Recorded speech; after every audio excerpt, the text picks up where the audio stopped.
Amém. Boa noite, gente. Boa noite, gente. Os homens que voltaram do Vida Vitoriosa, faz um barulho santo aí. Não, vou dar outra chance, que é só o ano. Você não vai, você fica quieto, mano. Senão você abafa a galera.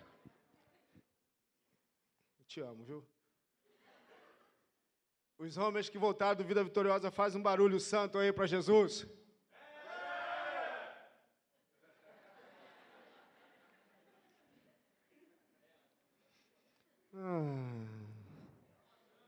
Mais uma?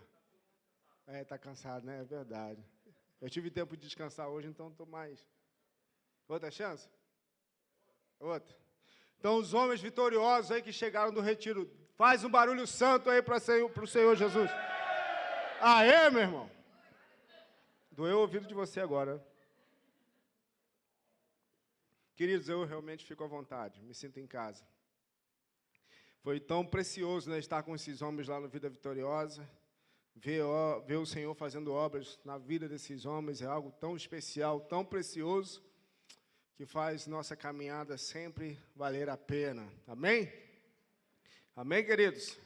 Hoje eu quero compartilhar com vocês, já pela manhã, agora de novo, uma mensagem que Deus tem falado muito ao meu coração, especialmente nesse tempo de jejum, falar de princípios tão preciosos, porém, às vezes, tão abafados, passam desapercebidos no nosso dia a dia, porém, nesses 21 dias, o Espírito Santo tem me levado a estar mais atento a eles.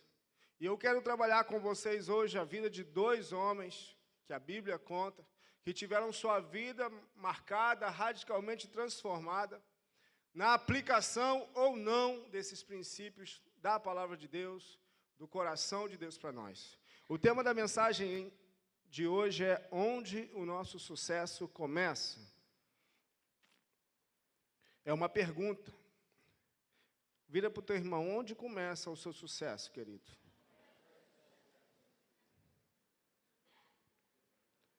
Nós já temos ouvido bastante, Deus não faz acepção de pessoas, amém?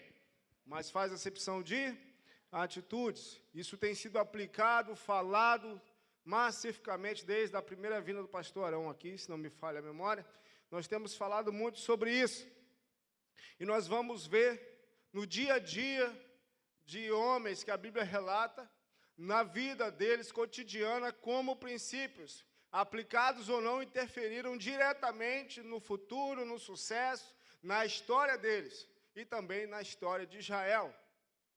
Assim eu creio também, quando nós aplicamos os princípios da Palavra de Deus na nossa vida, não somente a nossa vida é impactada, mas também nós influenciamos outras pessoas. Amém? Você crê nisso? Eu creio que a Palavra de Deus tem o poder de impactar a nós e também aqueles que estão ao nosso redor. Eu quero falar com vocês primeiro sobre Davi. Abra sua Bíblia comigo, 1 Samuel, capítulo 16. 1 Samuel 16.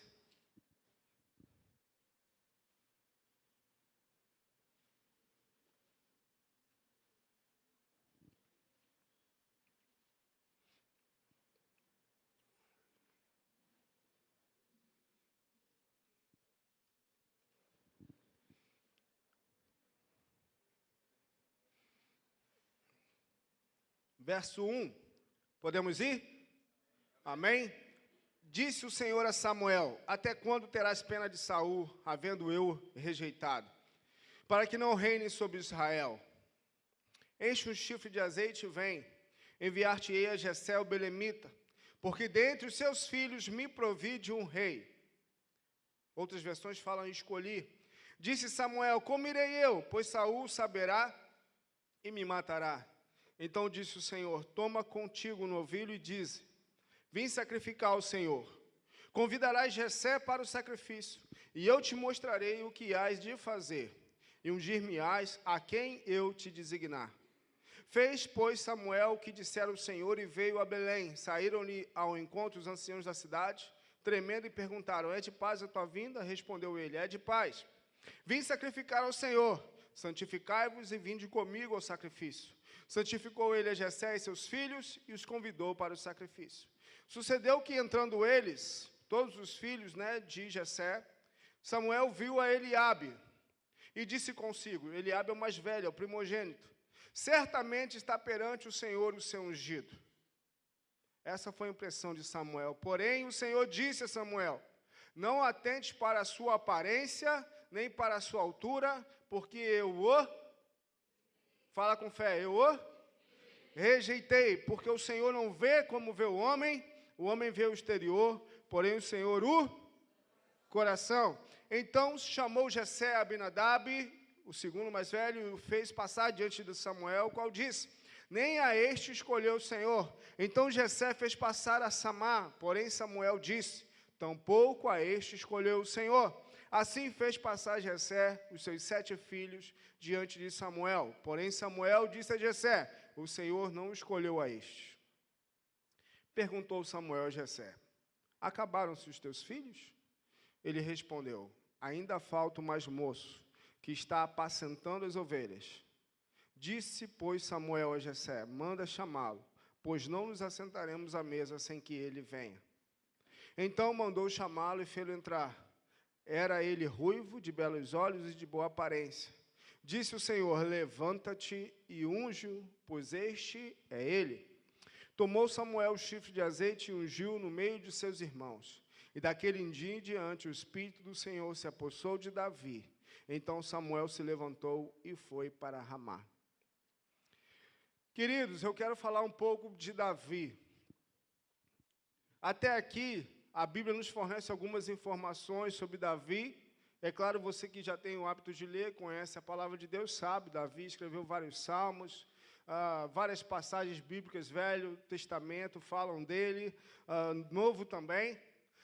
Mas o interessante aqui é que Eliabe, o irmão mais velho de Davi, o primogênito, a Bíblia não nos dá informações sobre ele. E eu pensando, por que será que Deus rejeitou Eliabe e escolheu a Davi? Nesses dias de jejum, Deus tem me feito pensar muito sobre coisas, situações, atitudes, palavras do meu dia a dia que precisam realmente passar aí pela peneira de Deus. Tem me feito observar algumas coisas, me chamando mesmo, e eu creio nesses dias, chamando a igreja ao nível maior de quebrantamento, de dependência, de sensibilidade à voz e à palavra do Senhor. Nós acabamos de ler que qual era o ofício de Davi, o que Davi fazia. Você já deve ter visto televisão, filme, enfim, revistinha em quadrinho. O que Davi fazia na vida? Agora fala com fé, meu irmão.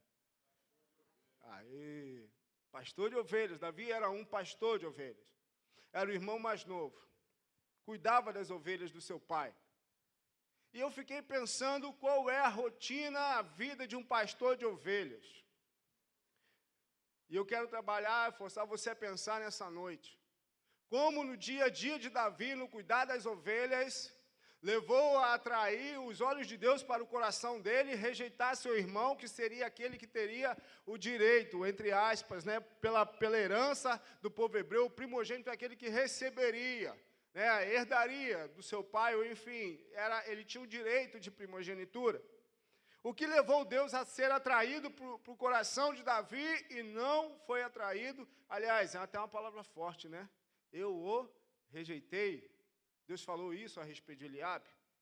Vamos pensar, um pastor de ovelhas, o que ele faz? Pastor, ele cuida de ovelhas, tá bom. Mas vamos nos aprofundar nisso? Imagina, aquele sol escaldante, porque lá em Israel faz calor, não faz não, querido? Faz ou não faz? Pastor, o pai dele fala assim, Jessé, Davizinho e filhinho, os campos próximos estão sem pasto, é tempo de seca, nossas ovelhas precisam se alimentar. O pastor de ovelhas precisa levar as ovelhas ao pasto, também providenciar comida.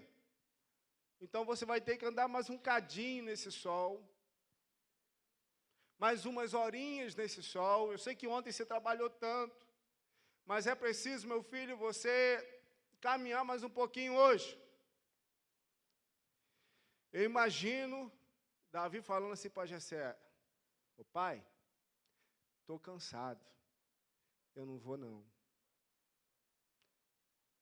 Eu imagino se Davi, querido, no seu dia a dia, ele tinha atitudes como essa. Atitudes de obedecer à voz de seu pai.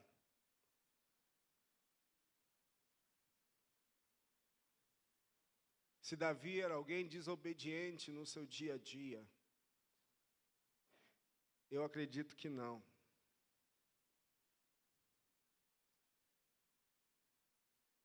Seu pai era o dono das ovelhas. Davi entendia que as ovelhas não pertenciam a ele, pertenciam ao seu pai. Davi não cuidava das ovelhas com objetivo próprio, financeiro. Ele sabia que qualquer dano em relação às ovelhas iria trazer dano para quem? Para sua família. Sua família iria perder. Então, Davi não estava atrás de fama, Davi não estava atrás de outra coisa que não fosse atender, obedecer à voz do seu pai e cuidar daquilo que o seu pai confiou a ele. Então, imagino Davi no seu dia a dia com as ovelhas, caminhar horas e horas, fadiga, cansaço. O pastor de ovelhas, ele carrega normalmente algo na mão. O que é? O quê? Para fazer carinho na ovelha, né? O cajado serve para apacentar a ovelha. Mas o cajado também serve para outra coisa. Para fazer o quê? Espantar o lobo. Você já viu um lobo na televisão, né, querido? Tem coragem? Com um pedaço de pau na mão? Vai encarar? Então ele tinha que proteger as suas ovelhas. O que Davi fazia? Ele se colocava em risco. Havia risco em cuidar das ovelhas. E não era de armadura não, tá, querido? Era no peito e na raça. Então, eu posso observar, e dentre outras coisas, do dia a dia de Davi, que ele não estava cercado por um exército para combater os lobos, para proteger as ovelhas. Davi, muitas vezes, poderia estar sozinho, na companhia de alguns homens, bem diferente do seu irmão Eliabe. Guerreiro, treinado, mais velho, armado até os dentes, com o melhor armamento da época, porque o exército de Israel não era pequeno, não era fraco, não era desprovido dessas coisas, mas Davi era alguém que encarava os perigos, os desafios no dia a dia para proteger as ovelhas. E eu fico imaginando, a história conta mais à frente, no capítulo 17, que chega um momento interessante da história de Israel, um confronto que nós conhecemos entre o exército de Israel e o exército filisteu. E aí Golias afronta o exército de Israel todo dia ao final da tarde. E aí, meu irmão, tem alguém aí que vai encarar? Tem alguém aí que vai se arriscar? Porque quem vencer, o derrotado, o exército derrotado se torna servo, né? Se torna servo do vencedor. Então, Golias toda tarde falava: e aí, quem vai atravessar o vale para me encarar? Golias era forte, o que você acha? Bastante, né? Imagina 1,5 vez, pastor Márcio. Meu Deus, hein, pastor? Grande o negócio, né? Grande o desafio. Só que a Bíblia fala, Davi relata algo para Saul, que Davi encarou um urso e um leão. Se a Bíblia fala, você acredita que é verdade? Pastor, esse negócio é meio esquisito, hein? Sei não, hein? Como é que um garotinho, um adolescente, iria encarar um gigante? A gente vê duas situações diferentes. As ovelhas em perigo, Davi se coloca em risco e ele fala que ele matou um leão e um urso. Será que a força de Golias era comparada à força de um urso ou de um leão? Eu até falei aqui de manhã, né? Vocês já viram National Geographic, né? Discovery Channel. Vocês podem imaginar qual é a força de um urso e a força de um leão. Eu acredito que Golias não chegava aos pés, não, querido. Por mais forte que ele seja. E o irmão de Davi, o primogênito, ouvia toda a tarde a afronta de Golias. Ele teve a oportunidade de encarar um gigante, de encarar um homem muito mais forte que ele. Só que Eliabe, ele era instruído no combate, assim como Golias. Ele ia para o combate cheio de armaduras, não é verdade? Espada, lança, escudo. Só que Eliabe não foi. Eliabe teve a sua oportunidade. Aliás, todo o exército teve a sua oportunidade. Imagina o irmão, o segundo mais velho, né? Falando para Eliabe, cutucando ele assim: ei, irmão, vai lá, você é o mais velho. Vai lá, dá um passo à frente. Eliabe, filho, qual o tamanho do gigante? Eu vou encarar isso nada? E eu fico imaginando, que Davizinho no peito e na raça, matando um urso e matando um leão. Que coragem. Pensa lá na frente, Eliabe ungido, rei de Israel. À frente do exército, para enfrentar grandes guerras, exércitos maiores, mais fortes. No primeiro desafio, como foi com Golias, Eliabe vai ficar assim, olhando para o lado. Vai. Deus precisava de alguém na frente do povo dele que queria ser o primeiro a aproveitar a oportunidade, querido. Davizinho era o cara. Ele era o cara.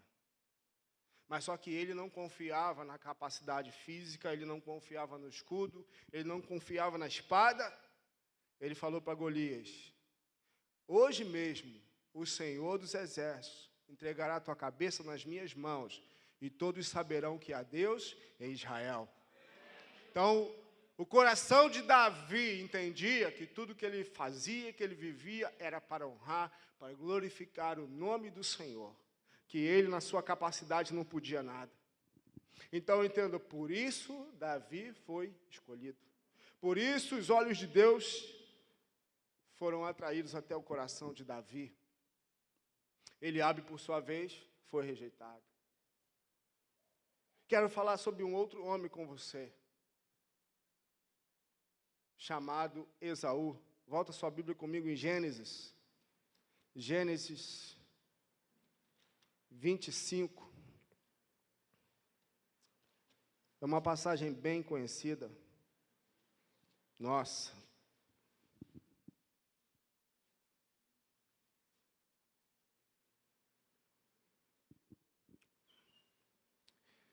Vocês já ouviram essa mensagem? Já lá na escola Rui Capdeville.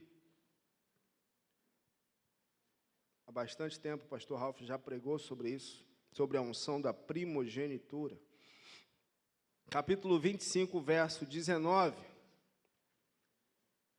Do 19 ao 26, depois 27 em diante. Deixa eu só fazer você se lembrar de algo aqui que é importantíssimo para nós entendermos o que vamos falar. Abraão teve um filho da promessa, chamado quem? Isaque, amém? O filho da promessa, o filho de Sara. A promessa do Senhor para Abraão é: em Isaque será chamada a sua descendência. Ou seja, Abraão, pai de Isaque, Isaque, pai de 2 filhos, 2 irmãos gêmeos. Qual o nome deles? Jacó e Esaú. Quem era o mais velho? Esaú. Mas não eram gêmeos? Como é que é o mais velho, pastor? Quem sai primeiro? Saiu primeiro. Só que o outro saiu agarrado no calcanhar dele. Jacózinho, né? A Bíblia fala sobre isso. E aqui, a partir do versículo 17, diz assim: cresceram os meninos. Esaú saiu perito caçador, homem do campo.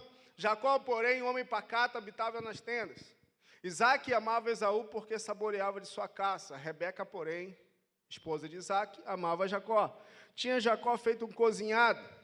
Quando esmorecido, veio do campo Esaú e lhe disse: peço-te que me deixes comer um pouco desse cozinhado vermelho, pois estou esmorecido. Daí chamasse Edom. Disse Jacó: vende-me primeiro o teu direito de primogenitura. Ele respondeu: estou a ponto de morrer. De que me aproveitará o direito de primogenitura? Então disse Jacó: jura-me primeiro. Ele jurou e vendeu o seu direito de primogenitura a Jacó. Deu, pois, Jacó a Esaú pão e cozinhado de lentilhas, ele comeu e bebeu, levantou-se e saiu. Assim, desprezou Esaú, repete comigo, desprezou Esaú o seu direito de primogenitura. Então vamos lá, vamos lembrar o que é esse direito. Lembra que foi o direito que Eliabe perdeu por causa do seu coração. A Bíblia fala, Deus vê o coração, não vê o exterior. Então nós entendemos que o coração de Eliabe não foi aprovado para receber aquilo que Deus queria fazer. Amém, queridos? Davi o recebeu em seu lugar. Aqui, Esaú, mais velho, primogênito, tem direito a essa unção de primogenitura. E vamos pensar um pouquinho, querido, porque isso é muito profundo. Eu falei, quem era o pai de Esaú? Quem era? Quem, querido? Está na dúvida agora? Vamos fazer o contrário. Isaque. Quem era o pai de Isaque? Abraão. O grande Abraão. Imagina, lembra, se você já leu, aqui você pode ler o livro de Gênesis, as promessas de Deus para Abraão. Sai da tua terra, da tua parentela, vai para a terra que eu te mostrarei. Se tu uma bênção, abençoarei os que te abençoarem, amaldiçoarei os que te amaldiçoarem. Em ti serão benditas todas as nações da terra, todas as famílias da terra. E por aí vai. Então, toda a história do povo hebreu estava liberado sobre a vida de quem? De quem que eu acabei de falar? De Abraão, amém? Amém, queridos? Estão aqui? Em Isaque será chamada a sua descendência, ou seja, Isaque herdou tudo aquilo que vinha de seu pai, toda essa unção, toda essa herança, não somente material, mas a palavra de Deus, do futuro da nação de Israel, Isaque herdou isso. Amém? Chega Esaú e Jacó. Tudo isso que Deus falou para Abraão, tudo isso que Deus falou para Isaque, agora está sobre a vida de quem? De quem, queridos? Esaú.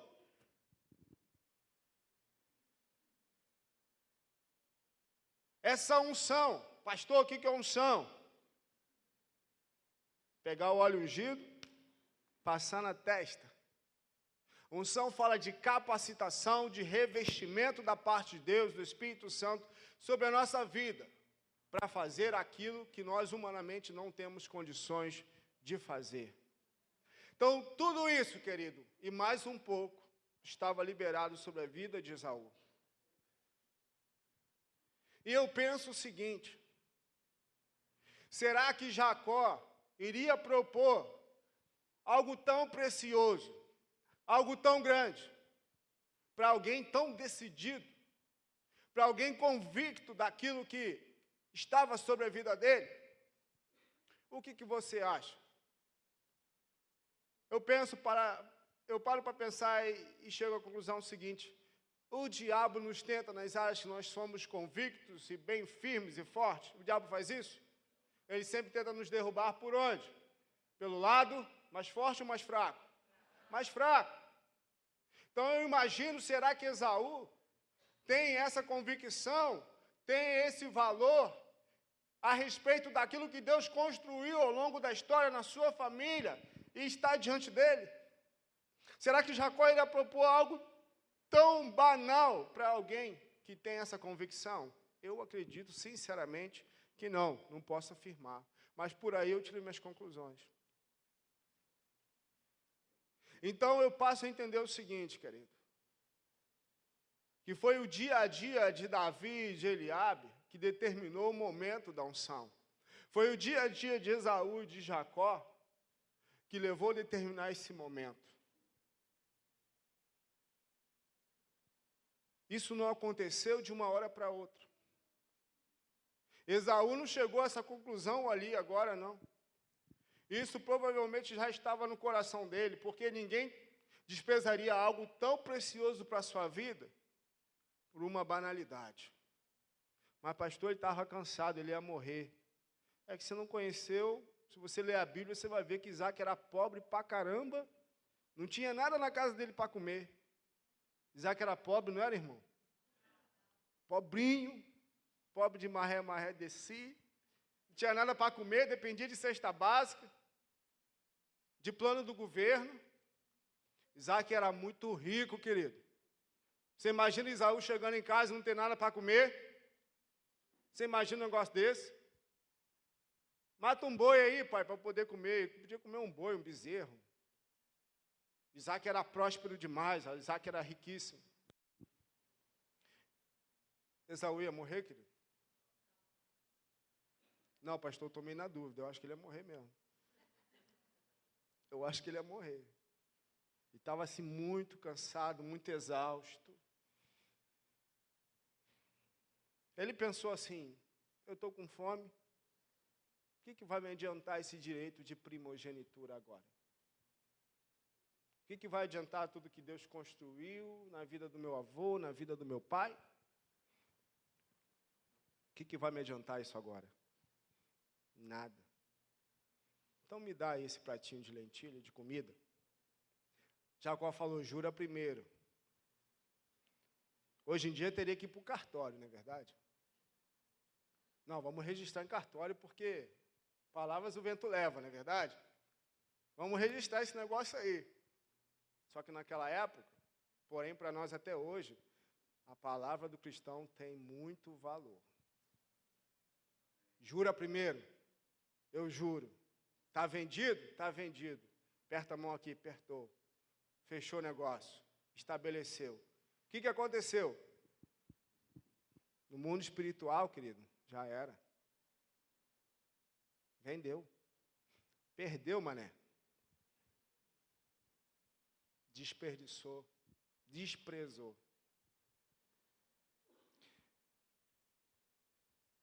Interessante, querido. Eu acredito de fato que foi o dia a dia de Saul que fez Jacó observar e chegar nesse momento. Porque o que era importante para um era tão desprezível para o outro.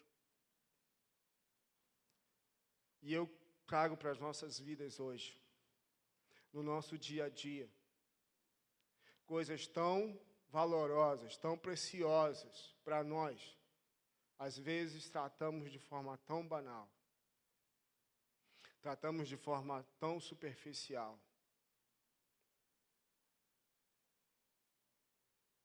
Na nossa vida pessoal, na nossa vida familiar, na nossa vida ministerial, tratamos às vezes o que é tão importante para Deus de qualquer jeito, de qualquer forma. E nesse jejum, Deus tem me levado realmente a descer bastante, a me humilhar, me render, me prostrar, para valorizar aquilo que um dia vai determinar o meu sucesso. Aliás, que tem determinado. Então, onde começa o nosso sucesso? Não começa nesses momentos chaves, apesar de que a nossa história é construída também através desses momentos. Mas nós entendemos que o nosso sucesso começa no nosso dia a dia, nas coisas aparentemente pequenas, supérfluas. O nosso sucesso começa em nosso coração, porque foi isso que determinou o sucesso de Davi. Mas, pastor, Jacó era usurpador, pastor. Jacó, se desse mole para ele, ó... Sim, é verdade. Porém, havia algo no coração de Jacó, e a Bíblia fala que Deus não chama as coisas perfeitas do mundo, mas chama as coisas desprezíveis para envergonhar aquelas que se acham perfeitas. Amém? Deus não chama os capacitados, mas capacita os que são chamados. Deus chamou Jacó. Por quê? Porque Jacó entendia, valorizava aquilo que seu irmão desprezava. Deus entendia que alguém muito decidido e convicto precisava dar continuidade àquilo que ele começou em Abraão, em Isaac e daí por diante. Mesmo alguém tão debilitado às vezes como Jacó, com áreas no seu caráter serem tratados. E eu fico pensando, querido, quantas coisas estão diante de mim e de você hoje. Só que o nosso normal, quando nós temos algum insucesso, é tendência do ser humano culpar alguém ou alguma coisa. Com Esaú não foi diferente. Vai comigo ao capítulo 27, versículo 34.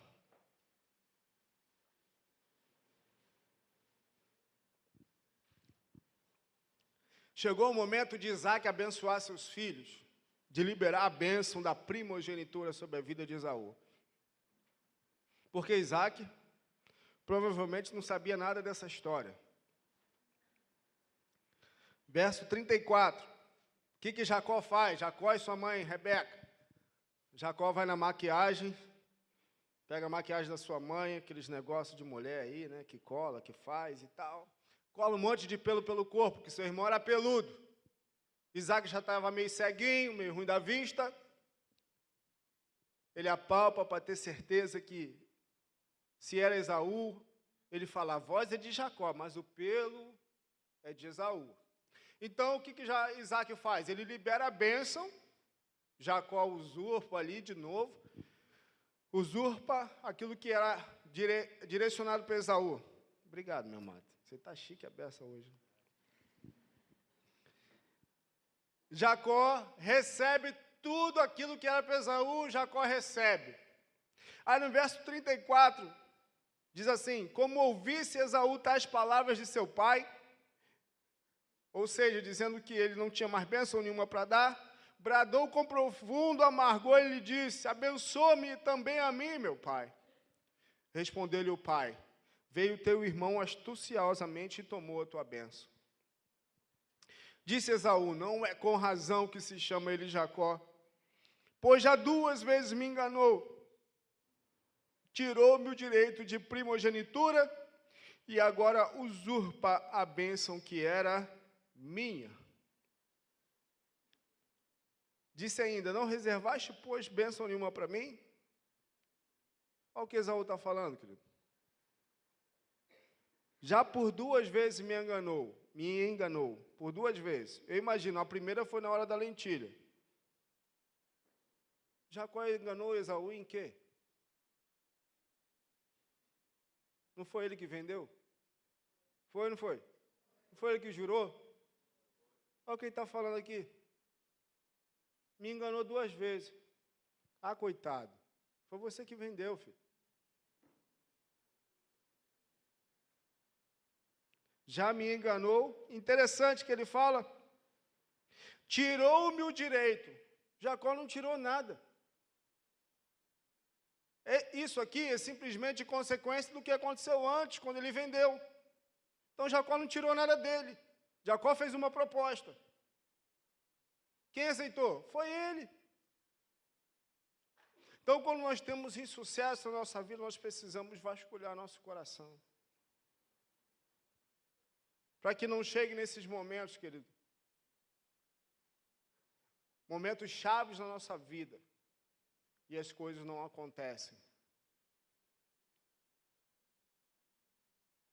O nosso dia a dia vai determinar onde nós vamos chegar. Coisas que talvez passam oculto aos nossos olhos, desapercebidos, às vezes indiscipulados, nos grupos, Coisas pequenas. Quer ver um exemplo? Quero usar esse exemplo, usei pela manhã. Tadel Regional. Abertura dos 21 dias de jejum e oração. Quem estava aqui pregando? Pastor Ralph, presidente da igreja, líder desse exército. Amém? Eu sei que ele vai ver a mensagem. Te amo, viu, pai?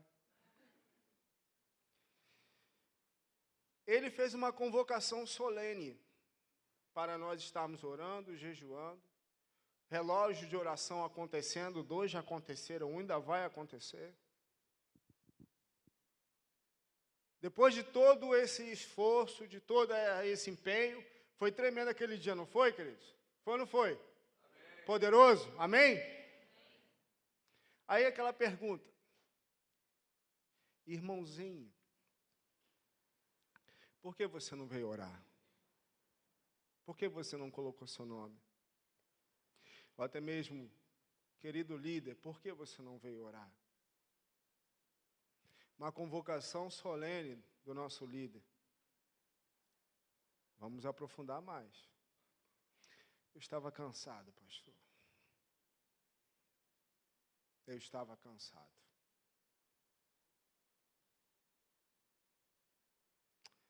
Foi mal. Eu vou no próximo. Querido, lá no seu grupo familiar faz um muralzinho, bota uma árvorezinha com os frutos e os Natanaéis. Para quê? Faz isso, meu irmão, para toda quarta-feira, quinta, sábado, você orar, você abençoar. Coloca lá 1 quilo do amor. Precisa ser aquela coisa tão linda e maravilhosa, mas faz assim. Não quero. Vai supervisionar, não tem quilo do amor. Não, só acontece no Jardim Esperança, aqui não acontece não. Não, né? Tá bom. E aí, queridos, o que é isso? Ah, pastor, eu quero fazer diferente. Queridos, isso é desobediência. Isso é pecado. Eu estou dando um exemplo bem simples, de coisas que passam desapercebidas. E aí lá na frente a gente vai ver por que a coisa não acontece. E a gente vai observar que tem coisa que precisa ser transformada. Se tiver de virar à noite trabalhando no verão, disposição para trabalhar para ganhar dinheiro, muita gente tem. Mas o líder desse povo, o líder desse exército, fez uma convocação solene, meu irmão, a não ser que você trabalhe 24 horas, você precisa dar um jeito de estar aqui orando. E não parar de ficar falando, poxa, algumas coisas não acontecem, algumas coisas não mudam. Mudemos nós primeiro, para que as coisas possam mudar depois. Oremos nós primeiro. Então, coisas que a gente ouve. Outra coisa. Me permita tocar nessa área. Vida financeira. Dízimo. Semeadura. Alguém aqui gostaria de ser chamado de adúltero? Você gostaria, irmão? Não? Nem eu. Epa, só vai lá, pastor, está amarrado. Por quê? Algo que choca, não é verdade? É verdade ou não é, queridos? Pode responder. Sim. Só que o seguinte, quem só nega o dízimo e não semeia, Deus chama essa pessoa de ladrão.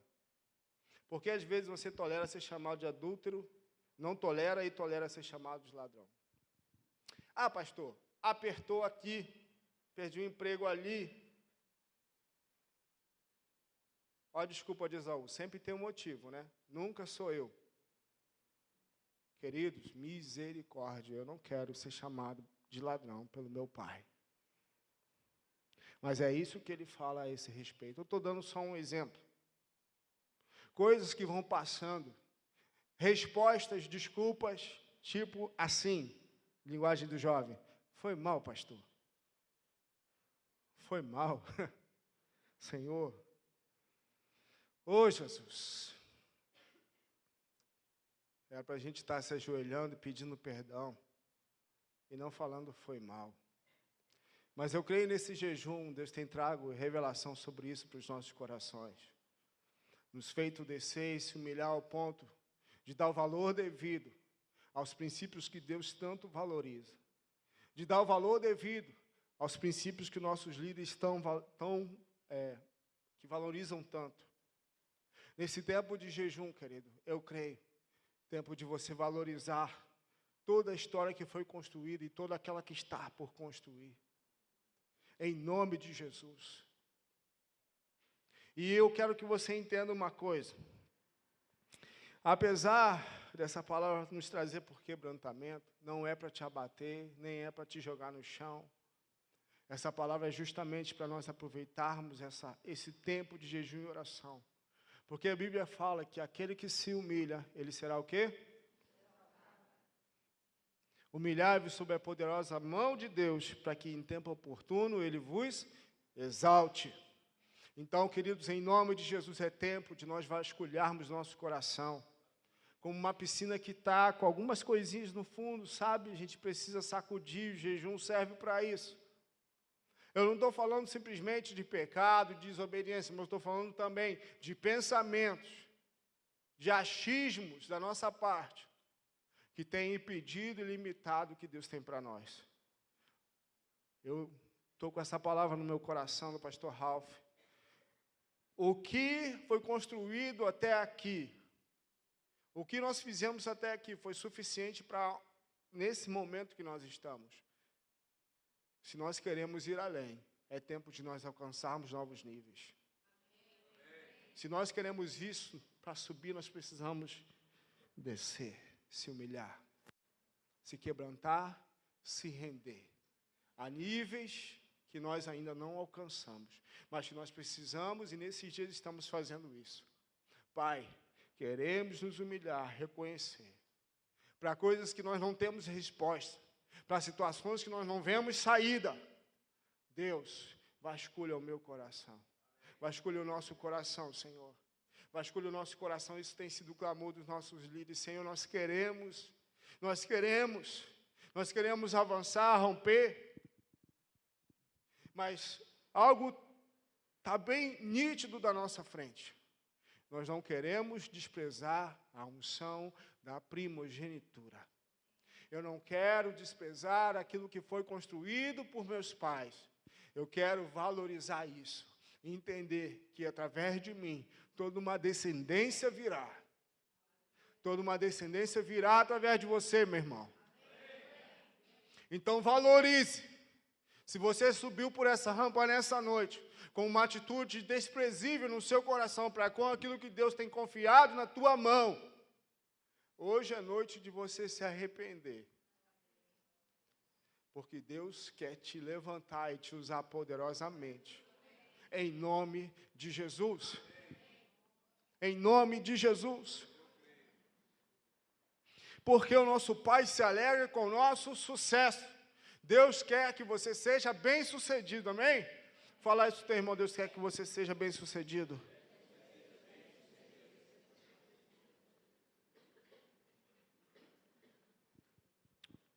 Para encerrar, Salmo 51.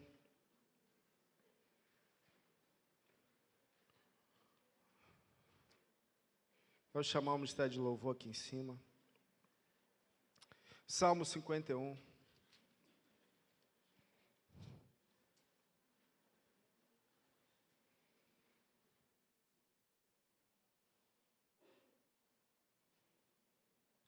Verso 10.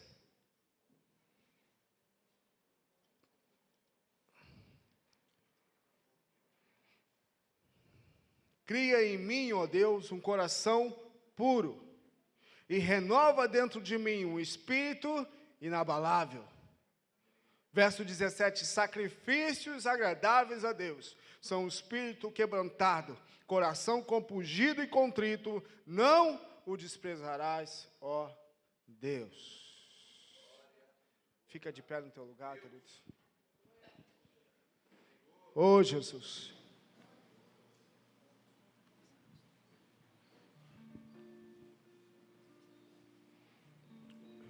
Fecha teus olhos. Oh, Jesus. Você que entendeu, querido, essa mensagem não é para te abater, não é para nos abater, não é para te apontar o dedo, mas é um alerta para nós. E nessa hora, querido, eu creio, em momentos como esse,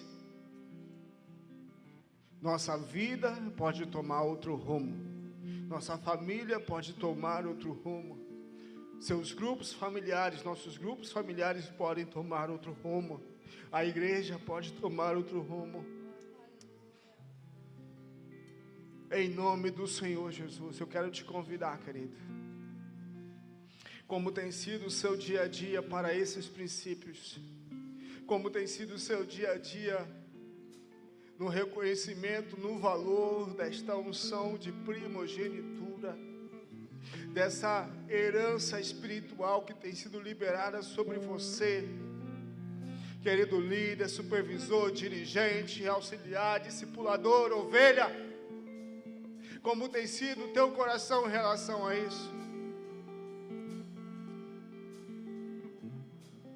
Tem desprezado? Tem empurrado com a barriga? Nessa noite, querido, eu quero te convidar. Você que entendeu essa mensagem e deseja de fato viver novos níveis na sua vida, na sua história, sabendo que o seu sucesso começa no seu coração, eu quero te convidar, querido, é um convite para você se ajoelhar aqui na frente. Pode cantar o Vivendo. Enquanto nós cantamos uma canção que declara: eu me rendo para conhecer-te mais. Você vai colocando a sua vida diante de Deus e falar: Deus, me perdoa por desprezar, por não valorizar princípios tão preciosos, por não valorizar princípios tão simples. Senhor, talvez tenha sido desobediente, submisso, mas Senhor, eu quero realmente ser um sucesso para a glória do Teu nome. Comece a orar, querido, porque eu creio que através da nossa humilhação o Senhor te exaltará e te fará um instrumento para dar continuidade à herança que Ele tem estabelecido sobre os nossos pais, em nome do Senhor Jesus.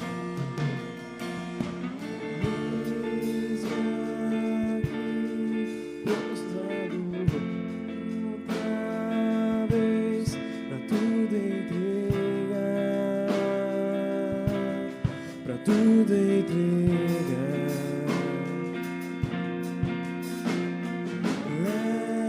leva-me perto de ti, Senhor, sem o rosto, sem o rosto, eu me rendo.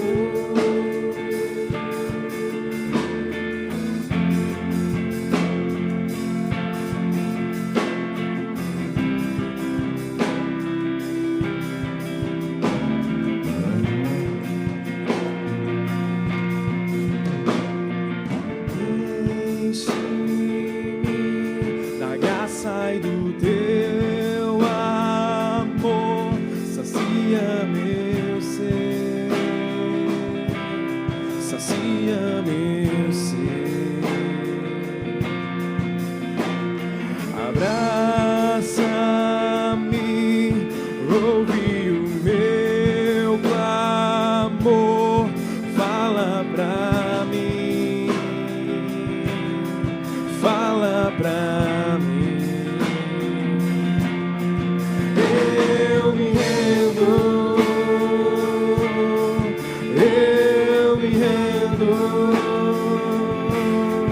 pra conhecer-te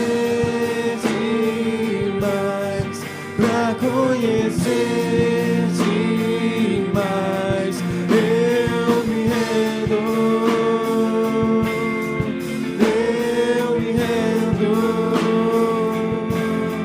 pra conhecer-te mais, pra conhecer-te mais.